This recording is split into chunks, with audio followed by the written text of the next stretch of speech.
Bienvenue pour cette nouvelle édition du 7-8 politique. Chaque semaine, nous suivons la campagne des législatives dans les Yvelines. Aujourd'hui, deux invités. Dans un instant, Luc Miseray. Il se présente sous l'étiquette Front de gauche, Parti communiste français dans la 11e circonscription qui couvre Trappes et Elancourt notamment. Et puis, déjà en plateau, le candidat Les Républicains dans la 12e circonscription qui couvre entre autres Plaisir, Poissy, le député sortant David Douillet. Bonjour David Douillet. Bonjour.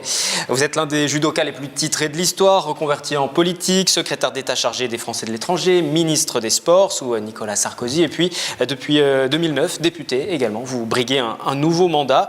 Cette année plus que jamais le résultat du scrutin est incertain. Est-ce que vous faites partie des anxieux au sein des Républicains aujourd'hui ? Moi, j'ai toujours été très humble par rapport à la compétition et je me suis toujours remis en question. Donc, quels qu'aient été les résultats ou quelles qu'aient été les compétitions précédentes, celle-ci est comme les autres, c'est-à-dire je fais attention. Voilà. Le maire de Nice, Christian Estrosi, qui déclare le 23 mai au matin chez nos confrères, les Républicains risquent des lendemains très difficiles. Ça veut dire que le bilan n'a pas été fait. On n'a pas fait un petit état des lieux au lendemain de la présidentielle. Tout ça est très rapide en fait. Et on a à peine le temps de souffler, on a à peine le temps de se voir, de se rassembler. La séquence est très puissante, quasi violente, entre une éviction dès le premier tour, à peine le temps de faire barrage au Front National qu'un nouveau président est élu, et Dieu sait si beaucoup de Républicains ont eu la même attitude que moi, c'est-à-dire faire barrage au Front National. Et ensuite, tout de suite, un gouvernement dans lequel il y a 3 de nos amis, et puis des élections législatives qui arrivent, tout ça s'emballe. Voilà, ça va vite, ça va très vite, peut-être un peu trop pour le coup. Ça veut dire que vous êtes perdu ? Non, pas perdu, mais c'est compliqué quand on a une grande famille politique d'avoir le temps de réagir, d'avoir le temps de se concerter, d'avoir le temps de partager, le temps de discuter. Donc chacun est reparti sur sa circonscription, enfin tous ceux qui sont candidats comme moi, et puis... Bon, moi, à titre personnel, je vous assure que je fais par rapport à ce que je suis et ce que j'ai toujours été.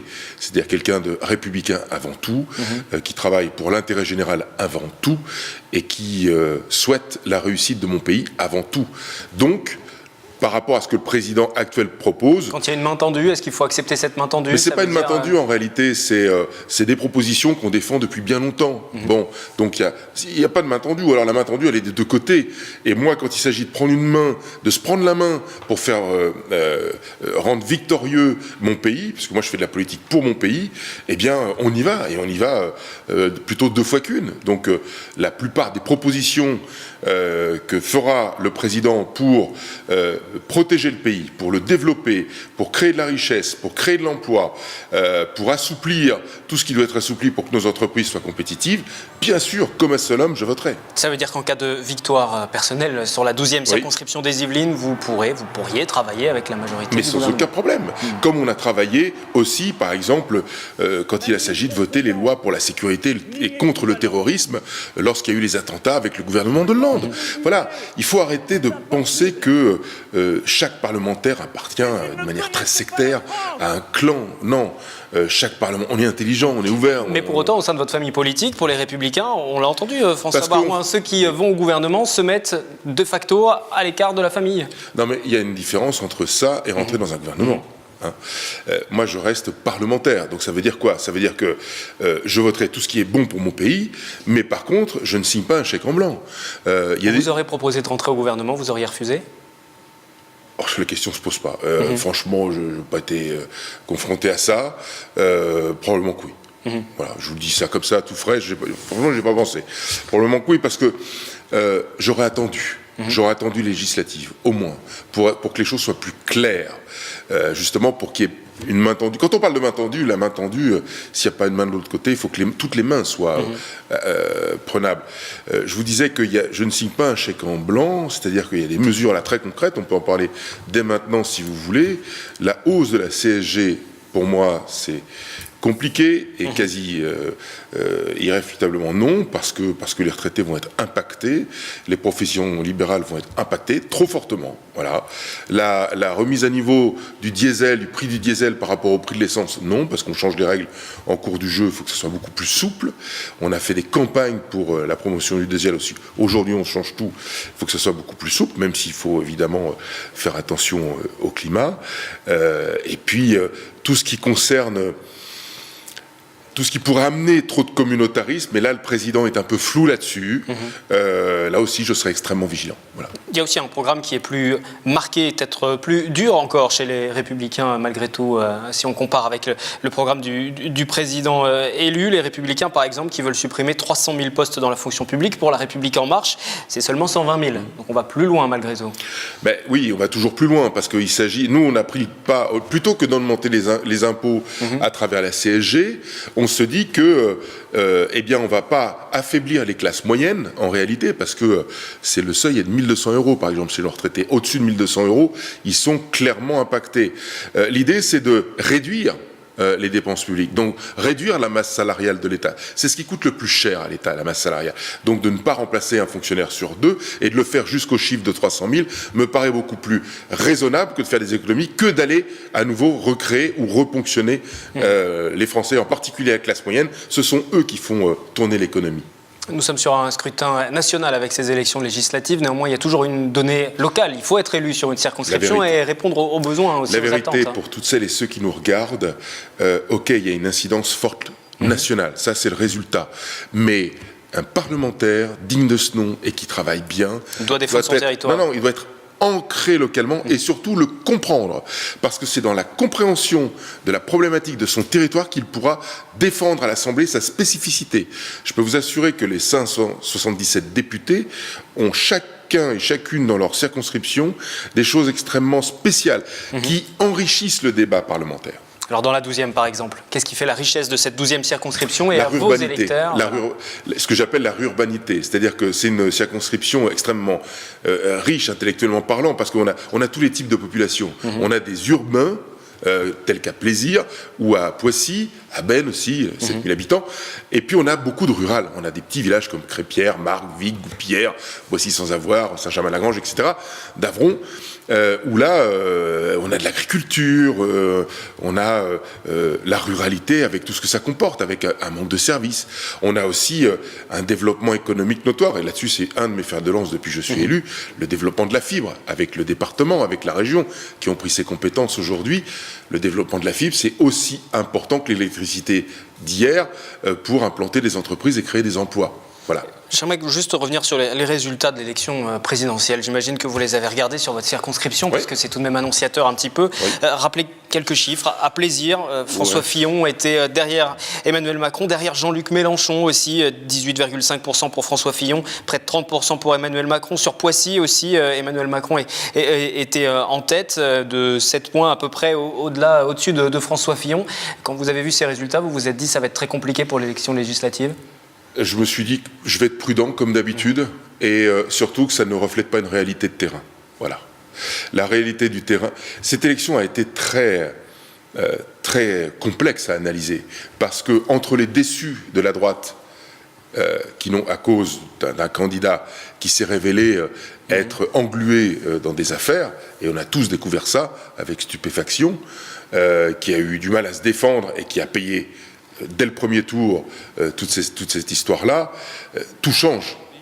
Donc des gens sont partis un peu partout, se sont ventilés, d'autres sont restés, mais je ne m'appelle pas François Fillon, voilà, je ne me suis pas présenté au présidentiel, j'ai des valeurs, oui, de droite, oui, mais je le rappelle, encore une fois, en particulier venant de la société civile, moi-même, ma première des valeurs, c'est de servir mon pays et de protéger l'intérêt général, protéger la qualité de vie dans cette circonscription, dans cette 12e circonscription, parce qu'elle est géniale, je l'adore, et il y a des gens formidables à l'intérieur.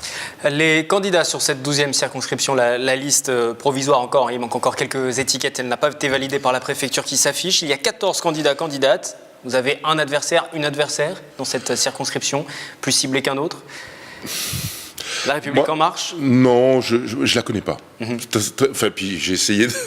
Évidemment, on aime bien connaître contre qui on est mis en rivalité. Je ne sais pas qui c'est, et personne ne sait qui c'est.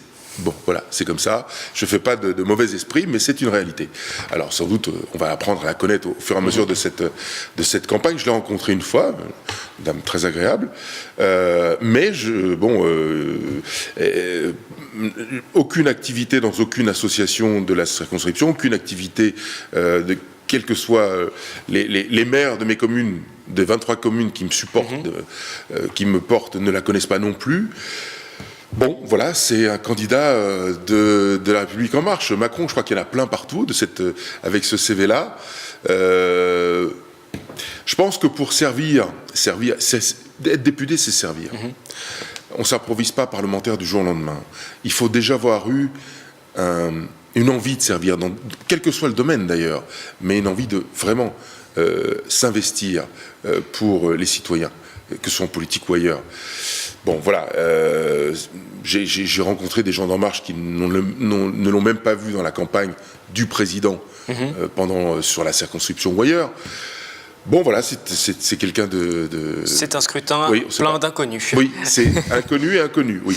Vous êtes le chef de file Les Républicains dans les Yvelines. J'aurais juste prendre quelques instants pour finir cet entretien sur cette question. Dans le département, 10 des 12 circonscriptions sont à droite. Est-ce que vous pensez pouvoir conserver, ou en tout cas vous vous êtes fixé des objectifs à vous et aux autres candidats? Moi, je rêve d'un grand chelem. Bon, c'est encore possible? Vous allez me trouver optimiste, mais j'adore ça. J'adore être optimiste et j'ai toujours mis quand même des beaux et gros défis, et je pense qu'on a les moyens de faire un grand chelem. Ça sera compliqué, ça sera extrêmement dur. Il y a des duels qui s'annoncent difficiles, même dans ça. Je pense aussi peut-être à la 10e circonscription, et avoir votre regard dessus, parce que c'est une ancienne des Républicains qui se présente sous l'étiquette Rassemblement République En Marche.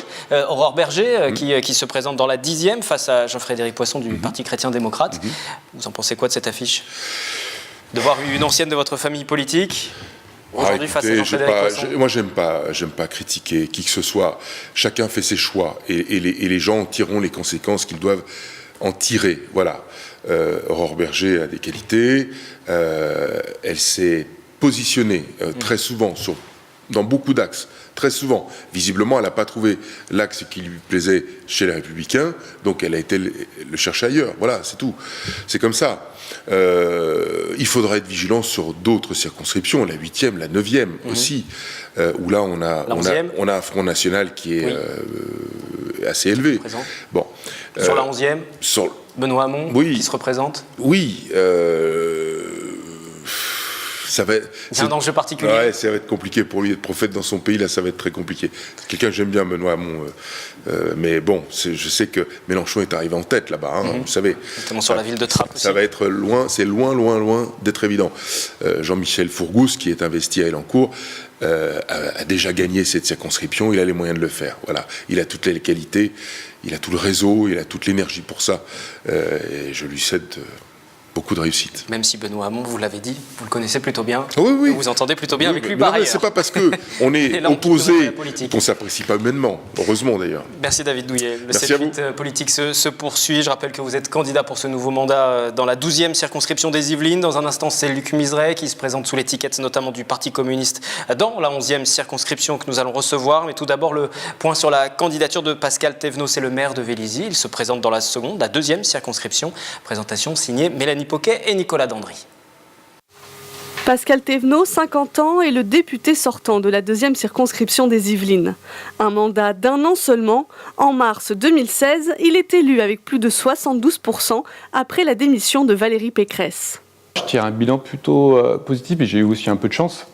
C'est que je suis arrivé directement au niveau de la loi sur le travail, qui était donc mon passé de chef d'entreprise, et j'étais aussi investi dans le monde syndical patronal.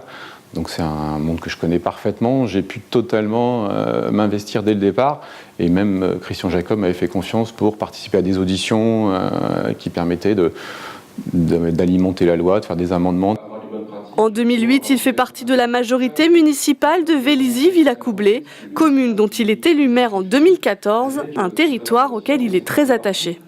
J'ai fait mes études à Versailles, j'ai fait ensuite mes études supérieures à Saclay, où j'étais aussi investi dans le monde associatif. Et voilà, je pense que c'est une envie qu'on doit avoir et les gens le ressentent. Ces axes de campagne, la sécurité, la politique familiale, le logement, l'emploi, mais aussi l'apprentissage. Si on veut relancer l'apprentissage, pourquoi un apprenti serait moins bien loti qu'un ingénieur ? Et moi, nous, ce qu'on propose, c'est que l'apprentissage et les écoles d'apprentissage soient financées par l'État. Et pour ça, c'est à peu près 1,5 milliard. Et ben, il suffit de supprimer tous les emplois aidés qui sont des artifices statistiques pour mettre le paquet sur l'apprentissage. 16 autres candidats se présentent aux élections législatives.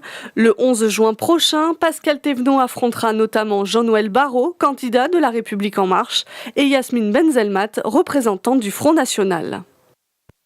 Nous continuons ce 7-8 politique, à présent dans la 11e circonscription. Trappes, Elancourt-la-Verrière ou encore le Ménil-Saint-Denis sont notamment concernés. Bonjour Luc Miseret. Bonjour. Vous représentez le Parti communiste français, le Front de gauche. Dans ce scrutin, force est de constater que l'union n'a pas été possible avec les autres forces de gauche. Il y a eu des discussions, des tentatives de discussion, mais avec les Insoumis et le Parti communiste, les discussions n'ont pas pu aboutir. J'imagine que vous le déplorez. Alors on le déplore, mais il y a eu plus que des discussions, puisque en fait nous avons des assemblées citoyennes qui se déroulent depuis septembre dernier, très régulièrement, auxquelles parfois des militants de la France Insoumise sont venus participer. Ces assemblées citoyennes ont souhaité, par rapport à l'implantation locale, d'avoir un député qui soit bien représentatif par son implication, et donc ont proposé ma candidature. Et les discussions ont achoppé parce que chacun, sur des raisons différentes, réclamait le poste de titulaire, et donc il n'y a pas pu avoir d'accord. Et donc au final, ça dessert toutes les formations politiques. Ça dessert les formations politiques, mais ça dessert surtout ces tractations qui parfois sont un peu trop politiciennes. Ça dessert surtout la population, parce que c'est elle qui va souffrir de M. Macron comme président de la République. Et alors donc, pourquoi maintenir votre candidature, finalement ? Parce qu'il n'y a pas toutes les raisons quand même pour que le Parti communiste, le Front de gauche et les citoyens qui ont décidé de s'engager dans ce rassemblement soient toujours ceux qui sont les dindons de la farce et qui s'écrasent et qui se soumettent à la France insoumise. Donc la France insoumise est d'accord pour les accords quand c'est elle qui est titulaire. À un moment donné, il faut des équilibres. Puisqu'il n'y a pas d'équilibre possible, il n'y a pas de raison non plus de s'agenouiller en permanence. Vous êtes la mort et le néant, ce sont des propos de Jean-Luc Mélenchon, tenus via un SMS aux dirigeants du Parti communiste français, à Pierre Laurent, en l'occurrence. C'est un SMS qui a été envoyé et qui n'a pas été démenti d'ailleurs. Donc ces propos ont été tenus. Vous êtes la mort et le néant, les propos de la France insoumise envers le Parti communiste français. Ce sont des mots difficiles, des mots durs. Oui, les relations sont loin d'être au beau fixe. Ce sont des mots empreints de mépris et de la suffisance dont certains peuvent faire paraître de temps en temps. Il a traité également Yann Brossat, maire adjoint de Paris, de parasite. Donc Mélenchon. Voilà, donc nous on essaye de ne pas rentrer dans ce débat-là, donc vous n'entendrez pas de notre part d'insultes, mais plutôt le souci de nos populations. Et nos populations, elles ne peuvent pas attendre 5 ans la prochaine échéance parce qu'elles souffrent aujourd'hui, et donc c'est important qu'il y ait des représentants qui soient porteurs non pas de leur conversation à eux, mais de la réalité de terrain. Et par exemple, pas plus tard que hier, je rencontrais une enseignante qui était très préoccupée par ce qui va se passer au niveau de l'éducation nationale, parce qu'on présente ça comme une priorité, la mesure, mais derrière ça génère quoi ? Donc il y a de fortes inquiétudes, et donc il y a besoin de députés qui sont engagés comme l'ont été les députés communistes et Front de gauche pendant la dernière législature, les seuls à s'opposer réellement à ce gouvernement de régression sociale, et ceux qui ont été l'honneur de la gauche. On aurait pu s'appuyer là-dessus. Jean-Luc Mélenchon décide de faire un autre choix. Au lieu d'un rassemblement ouvert et évolutif et constructif, il fait le choix d'un rassemblement fermé. Bon, c'est son option. C'est une des raisons aussi qui nous ont poussé à poser notre candidature. On va venir sur quelques points de programme précis et puis parler de cette 11e circonscription où vous vous présentez également. Mais juste pour en terminer avec ce sujet, est-ce qu'aujourd'hui la France insoumise a vidé de son contenu le Parti communiste ? Est-ce qu'aujourd'hui le Parti communiste peut exister aussi au-delà de la France insoumise ? Le Parti communiste, le Front de gauche existent et existeront. Le Front de gauche, Jean-Luc Mélenchon dit ça n'existe plus parce que lui en est parti. Mais le Front de gauche a été créé, il était encore au Parti socialiste. Le Front de gauche continue à se réunir, à débattre, à échanger et à faire en sorte que la vie politique sorte grandie. Donc nous continuerons à exister.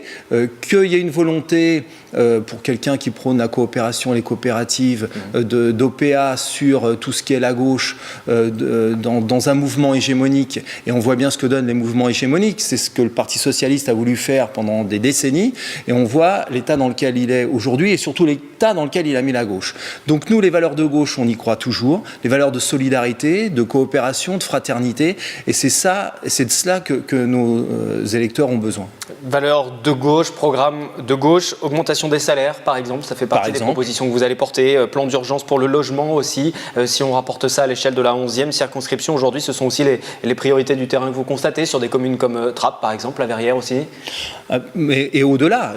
Mais problème du logement, oui, il y a des tas de demandes qui ne sont pas satisfaites, donc de situations très très problématiques. Problème de logement aussi, de par sa configuration. À la fois, on est dans des villes qui sont relativement jeunes, mais en même temps, il y a un vieillissement de la population. Il n'y a pas assez de logements, par exemple, en rez-de-chaussée pour des personnes en situation de handicap, pour des personnes qui vieillissent et qui ne peuvent plus assumer des édifices qui ont été conçus à une époque où on pensait les choses différemment. Donc, problème de logement, mais problème de transport. On a pris l'exemple de la gare de triage, par exemple, de Trappes, qui est en jachère aujourd'hui, qui pourrait être développée. Ce sont des emplois, donc c'est des emplois. En même temps, c'est diminuer le nombre de camions sur les routes, donc c'est diminuer la pollution atmosphérique, donc c'est diminuer les problèmes de santé publique sur lesquels on passe de manière un peu trop rapide. On parle de santé, on a des problèmes par exemple avec l'ancienne clinique de Trappes, autoproclamée hôpital de l'Ouest parisien, privé, qui appartenait à une certaine époque à ces médecins, qui aujourd'hui appartient à un fonds de pension. Donc ces gens-là se font de l'argent, les dépassements d'honoraires, les gens qui ne peuvent plus se soigner, ça c'est des problèmes réels. Problème d'éducation. On en parlait tout à l'heure, mais de manière très très succincte. Mais va falloir quand même qu'on nous explique comment l'année scolaire qui s'écoule, où il y a eu tant d'enseignants qui n'ont pas été remplacés, par exemple, parce qu'il n'y en avait pas, comment on va faire en sorte d'en créer de nouveaux comme ça, d'un claquement de doigts. Si c'est pour les recruter à la NPE, au Pôle emploi aujourd'hui, avec pour tout bagage en pédagogie et en psychopédagogie. Ce qui a été fait ces derniers temps, justement, pour pallier justement. Mais ce qui est fait depuis des mois et même des années, eh bien, ça, c'est une situation qui est assez catastrophique. Donc voilà pourquoi on a besoin de députés qui s'engagent réellement sur les valeurs de gauche. J'aimerais aussi vous faire réagir sur les questions de sécurité. Quelles propositions vous portez aujourd'hui en matière de sécurité ? On le sait, la question de l'islamisation, les questions des départs vers la Syrie concernent notamment Trappes. Il y a eu de nombreux départs vers la Syrie. Il y a aussi des problèmes d'insécurité du quotidien. Il y a un tireur qui a été appréhendé juste aujourd'hui où nous enregistrons cette émission et qui était en cavale pendant une quinzaine de jours après avoir fait un mort à plaisir et 2 blessés à Trappes. Quelles sont les réponses de sécurité qu'on peut apporter aussi sur ce territoire ? Alors les réponses, elles sont diverses. D'abord, nous on pense que justement il ne faut pas moins de fonctionnaires dans ce pays, mais il en faut davantage. Dans différents secteurs, vous parlez de celui de la sécurité, il y a besoin de plus de policiers. Il faut quand même rappeler que c'est M. Sarkozy qui a diminué le nombre de policiers dans ce pays. Donc il y a besoin de plus de policiers, il y a besoin de plus d'enseignants, il y a besoin de plus de personnel de santé. Donc on a besoin de plus de fonctionnaires. Après, c'est la question de comment on les finance. Mais donc ça, c'est une première réponse. On a besoin d'une police de proximité, qui a été elle aussi écartée par M. Sarkozy. Donc on a besoin d'une police de proximité qui réponde plus aux besoins. Et puis on a aussi besoin de moyens supplémentaires dans la justice. Parce que les dossiers qui traînent pendant des mois, etc., ça, c'est pas propice aussi bien à la justice qu'à la réinsertion des personnes. On a besoin de plus d'éducateurs spécialisés pour travailler sur la prévention. Et là, il y a un travail énorme à faire et qui, aujourd'hui, a été, sous l'influence, par exemple, du conseil départemental, très recentré sur une forme unique de réponse qui ne nous semble pas adaptée. sécurité. Sur la sécurité, il y a énormément à faire sur la prévention, sur l'accompagnement et surtout sur l'accompagnement aussi, quelque chose qu'on évoque rarement, mais sur lequel nous on peut être sensible parce qu'on a quand même un établissement pénitentiaire sur le territoire de cette circonscription, sur l'accompagnement des sortants. Donc là aussi, en termes de personnel, il y a des sous-effectifs dans les prisons françaises, on le sait. Les conditions sont exécrables, donc il y a besoin d'investir dans ce domaine-là pour qu'il y ait une réelle réinsertion. En un mot très rapidement, en quelques secondes, votre avis sur les premiers jours du gouvernement Macron ? Moi, je n'en attends rien de positif. On voit bien, il y a une obsession sur la case du Code du travail, comme si les problèmes d'emploi et de travail en France se situaient à ce niveau-là. Problème d'investissement, mais on ne peut pas attendre de quelqu'un qui vient des banques d'affaires, c'est-à-dire des gens qui sont dont la première mission, c'est de faire des regroupements pour faire des licenciements, c'est de fermer des usines qui gagnent de l'argent pour que les actionnaires gagnent plus, de gens qui sont là pour préparer, accompagner l'évasion fiscale. On ne peut pas attendre de ces gens-là qu'on ait des solutions pour développer l'économie réelle. Et donc, la représentante apparemment d'En Marche, qui vient de ces banques, qui cite Barclays, HSBC, allez-y, on est pris par le temps. Ça ne nous semble pas quelque chose d'intéressant pour nos populations. Merci Luc Miseret, candidat Parti communiste français, Front de gauche dans la 11e circonscription des Yvelines. Prochain 7-8 politique le 31 mai.